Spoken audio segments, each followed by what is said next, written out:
دیکھیں اہل سنت اور اہل تشیع دونوں اس بات کے اوپر متفق ہے کہ قرب قیامت سے پہلے پوری دنیا کے اوپر مسلمانوں کی حکومت قائم ہونی ہے انشاءاللہ تعالی.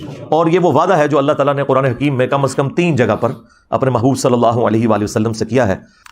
اللہ کے محبوب صلی اللہ علیہ وآلہ وسلم نے اس امت میں جو 5 بڑے بڑے ادوار ہیں ان کا ذکر کیا. اللہ تعالیٰ جب تک چاہے گا تم میں نبوت رہے گی، یعنی میرا وجود باقی رہے گا، پھر اللہ تعالیٰ مجھے اٹھا لے گا اور پھر میری وفات کے بعد خلافت علی منہاج النبوہ قائم ہو جائے گی، اور وہ بھی جب تک اللہ چاہے گا وہ رہے گی. پھر اللہ تعالیٰ جب چاہے گا اسے بھی اٹھا لے گا. پھر ملکن عاضن، جو ہمارے استاد ڈاکٹر اسرار صاحب یوں کرتے تھے، ملکن عاضن، کاٹ کھانے والی ملوکیت، یعنی اپنے مخالفین کو قتل کرنے والی حکمران، وہ قائم ہو جائے گی. اور پھر جب تک اللہ چاہے گا وہ بھی مسلط رہے گی امت کے اوپر، پھر اللہ تعالیٰ اسے بھی اٹھا لے گا. پھر جابر حکمرانوں کا دور آ جائے گا، یہ 4تھا دور ہے، وہ بھی رہے گا جب تک اللہ تعالیٰ چاہے گا. اور پھر اس کے بعد دوبارہ سے خلافت علی منہاج النبوہ قائم ہو جائے گی انشاءاللہ تعالی. اور پوری امت لیول کے اوپر جو خلافت علی منہاج النبوہ ہے وہ عمر بن عبدالعزیز کے دور میں نہیں آئی ہے، نہ خلفائے راشدین کے دور میں آئی ہے، وہ قرب قیامت میں ہی آنی ہے جب پوری دنیا کے اوپر مسلمانوں کا غلبہ ہوگا. آج تک امت میں یہ وقت نہیں آیا کہ پوری دنیا پہ مسلمانوں کا غلبہ ہو. تو اس سے مراد یہ 5واں جو دور ہے وہ امام محمد مہدی رضی اللہ تعالیٰ عنہ علیہ السلام کا دور خلافت ہے انشاءاللہ تعالی. ہم نہ دیکھ سکے، ہماری آنے والی نسلیں انشاءاللہ ضرور اسے دیکھیں گی. اور امام مہدی کے لیے میں نے آپ کو پہلے بھی بتایا کہ یہ ضروری ہے کہ ان کے آنے سے پہلے فرقے ختم ہو جائیں. ادروائز سنیوں میں آ گئے تو شیعہ نے نہیں ماننا، شیعہ میں آ گئے تو سنیوں نے نہیں ماننا، یہ ذہن میں رکھیے گا. تو پہلے تو لوگوں کو سمجھ نہیں آتی تھی کہ یہ کیسے ہوگا کہ اتنی بڑی فرقہ واریت کی دراڑ ختم ہو. لیکن دیکھیں اللہ تعالیٰ نے ہمارے اس چھوٹے سے پلیٹ فارم کی برکت سے ہماری زندگی میں ہمیں ان 12 سالوں میں وہ کچھ دکھایا کہ 1200 سال کی جو گمراہی تھی فرقہ واریت کی، اللہ تعالیٰ نے اسے کیسے ختم کیا. تو لوگ دوبارہ سے رسول اللہ صلی اللہ علیہ وآلہ وسلم کی مبارک ذات کی طرف متوجہ ہوئے ہیں. اہل البیت کا مقام انہیں پتہ چلا ہے، خلفائے راشدین کی عظمت ان کے دلوں میں جاگی ہے الحمدللہ. اور فرقوں کے بزرگ بابوں سے جان چھوٹ گئی ان کی. جس طرح توحید میں وہ ایک اللہ کے ماننے والے ہو گئے، اسی طریقے سے اطاعت میں وہ بابوں کی بجائے ایک اس شخص کے ماننے والے ہو گئے کہ جس کی قبر مدینے میں ہے. اب آخر میں وہ میں 12 صحیح الاسناد احادیث بیان کر دوں 12ویں امام یا 12ویں خلیفہ کی نسبت سے. پہلی حدیث بخاری اور مسلم دونوں میں موجود ہے. رسول اللہ صلی اللہ علیہ وآلہ وسلم نے فرمایا، تمہاری اس وقت کیا شان ہوگی جب عیسیٰ ابن مریم تم میں اتریں گے، یعنی قرب قیامت میں. وَإِمَامُكُم مِّنكُم، اور تمہارا امام تم میں سے ہوگا، یعنی امام جو ہے یہ امت ہوگی. اور عیسیٰ ابن مریم جو کہ اولو العزم پیغمبر ہیں، ان 5 اولو العزم پیغمبر جو سورۃ الاحزاب اور سورہ عاشوراء میں آئے، ان میں سے ایک اولو العزم پیغمبر مقتدی ہوگا اور امام وَإِمَامُكُم مِّنكُم، تمہارا امام تم میں سے ہوگا. دوسری حدیث مسلم شریف میں ہے، نبی صلی اللہ علیہ وآلہ وسلم نے فرمایا کہ میری امت کا ایک گروہ قیامت تک حق کے لیے لڑتا رہے گا حتیٰ کہ عیسیٰ ابن مریم نازل ہوں گے. اور مسلمانوں کا امیر ان سے کہے گا کہ آپ ہمیں نماز پڑھائیں، تو وہ کہیں گے کہ یہ اللہ تعالیٰ نے فضیلت اس امت کو دی ہے کہ تم میں سے بعض کے امام ہوتے ہیں، تو امامت تم کرو گے، اور یہ امام محمد مہدی علیہ السلام ہوں گے. تیسری حدیث بھی بخاری اور مسلم دونوں کے اندر ہے. نبی صلی اللہ علیہ وآلہ وسلم نے فرمایا، میری امت کے آخر میں ایک ایسا خلیفہ آئے گا جو مال بھر بھر کر دے گا لوگوں کو. وہ راوی حدیث جو ہیں وہ پوچھتے ہیں اس صحابی سے کہ کیا اس خلیفہ سے مراد عمر بن عبدالعزیز ہیں؟ تو وہ کہتے ہیں نہیں، اس سے مراد عمر بن عبدالعزیز نہیں ہے، یہ وہ خلیفہ ہے جو امت کے اینڈ پہ آئے گا قرب قیامت میں، یعنی امام محمد مہدی علیہ السلام.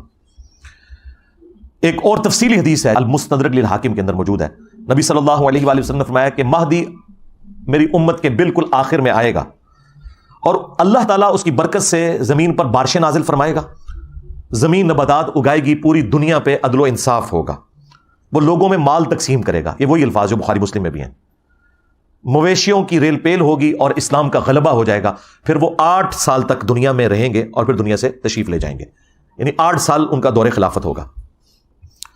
5ویں حدیث سنن ابی داؤد میں ہے کہ نبی صلی اللہ علیہ وآلہ وسلم نے فرمایا کہ اگر دنیا ختم ہونے میں ایک دن بھی باقی رہ جائے، اللہ تعالیٰ میرے اہل البیت میں سے فاطمہ کی اولاد میں سے ایک شخص ضرور پیدا کرے گا جو پوری دنیا کو عدل و انصاف سے بھر دے گا.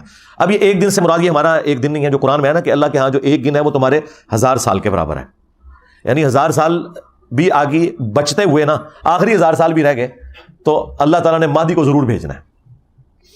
چھٹی حدیث بھی سنن ابی داؤد میں ہے، نبی صلی اللہ علیہ وآلہ وسلم نے فرمایا کہ مہدی میرے اہل البیت میں سے ہوگا اور وہ میری بیٹی فاطمہ کی اولاد میں سے ہوگا۔ اب مجھے بتائیں، جو مہدی فاطمہ کی اولاد میں سے ہے وہ آ کے یہ کہے گا کہ جی بنو امیہ کی آپ تعریف کریں اور بنو ہاشم کو نیچا کریں؟ وہ آ کر جو ہے وہ جنگ جمل صفین نہروان میں مولا علی علیہ السلام کو سپورٹ کرے گا یا ناسبیوں کو سپورٹ کرے گا؟ آپ خود سوچیں۔ ساتویں حدیث بھی سنن ابی داؤد میں ہے، آپ علیہ السلام نے فرمایا کہ دنیا اس وقت تک ختم نہیں ہوگی جب تک کہ میرے اہل البیت میں سے ایک شخص عربوں کا بادشاہ نہ بن جائے جس کا نام میرے نام کے اوپر ہوگا، محمد بن عبداللہ المہدی۔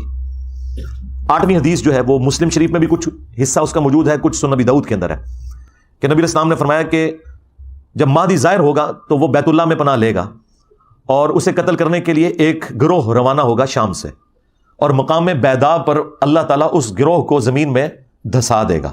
یہ ایک اللہ تعالیٰ کی طرف سے ایک غیبی خبر ہوگی پوری امت کے لیے کہ یہ اللہ تعالیٰ کی اسپیشل پروٹیکشن ہے مہدی کے ساتھ۔ تو وہ لشکر زمین میں جب دھسایا جائے گا، یہ اس بات کا ثبوت ہوگا۔ جو لوگ پوچھتے ہیں کہ جی ابھی تک 500 مہدی تو قتل ہو چکے ہیں امت میں، تو اوریجنل بھی کہیں قتل نہ ہو جائے؟ نہیں سرکار، اوریجنل نہیں قتل ہوگا۔ اوریجنل کو جب قتل کرنے کی کوشش کریں گے تو وہ لشکر ہی زمین میں دھسا دیا جائے گا۔ یہ اللہ تعالیٰ کی طرف سے اسپیشل پروٹیکشن ہوگی کہ مہدی کو کوئی نقصان نہیں پہنچے گا۔ 9ویں حدیث سنن ابن ماجہ میں ہے کہ نبی علیہ السلام نے فرمایا کہ مہدی میرے اہل بیت میں سے ہوگا اور اللہ تعالیٰ ایک رات میں اس کا معاملہ درست کر دے گا، یعنی حالات و واقعات ایسے فیوریبل کر دے گا کہ مسلمانوں کی لیڈرشپ کے لیے اسے تیار کر دے گا۔ یہ 9 حدیثیں جو ہیں یہ مرفوع حدیثیں ہیں جو میں نے بیان کی، یعنی نبی صلی اللہ علیہ وآلہ وسلم نے خود ارشاد فرمایا اور صحابہ نے نبی علیہ السلام سے سنا۔ آخری 3 حدیثیں جو ہیں وہ صحابہ کے اقوال ہیں، اور صحابی کا قول اگر مستقبل کی خبر سے متعلق ہو تو یہ محدثین کا اتفاق ہے کہ وہ اللہ کے نبی کے بتانے پر ہی محمول ہوتا ہے، کیونکہ غیبی خبر نبی کے ذریعے صحابہ کو دی جاتی ہے۔ موقوفاً مولا علی علیہ السلام سے روایت ہے 10ویں المستدرک للحاکم میں کہ قرب قیامت میں ہاشمیوں میں سے ایک خلیفہ ظاہر ہوگا، اللہ تعالیٰ یعنی امام مہدی کو بھیجے گا، اور اس کے دور میں اللہ تعالیٰ کی نعمتیں جو ہیں وہ ان کی فراوانی ہوگی اور لوگوں میں پیار اور محبت بڑھ جائے گا، یعنی وہی فرقہ واریت ختم ہو جائے گی، دشمنیاں ختم ہو جائیں گی، اور پھر اس کے بعد دجال کا ظہور ہوگا۔ 11 نمبر حدیث ابن عباس سے موقوفاً ہے، مصنف ابن ابی شیبہ کے اندر۔ وہ کہتے ہیں کہ ہم اہل بیت میں سے ایک نوجوان ظاہر ہوگا قرب قیامت میں، امام مہدی، اور اس پر بہت زیادہ فتنے وارد ہوں گے، لیکن اللہ تعالیٰ اسے تمام فتنوں سے محفوظ رکھے گا، یعنی اللہ تعالیٰ کی ایک غیبی تائید ہوگی۔ اور پھر ابن عباس کہتے ہیں کہ وہ اہل بیت کا نوجوان اس امت کے معاملے کو سیدھا کر دے گا، جو ٹیڑھے راستے پر ہوگا ان کو بالکل سیدھا کر دے گا۔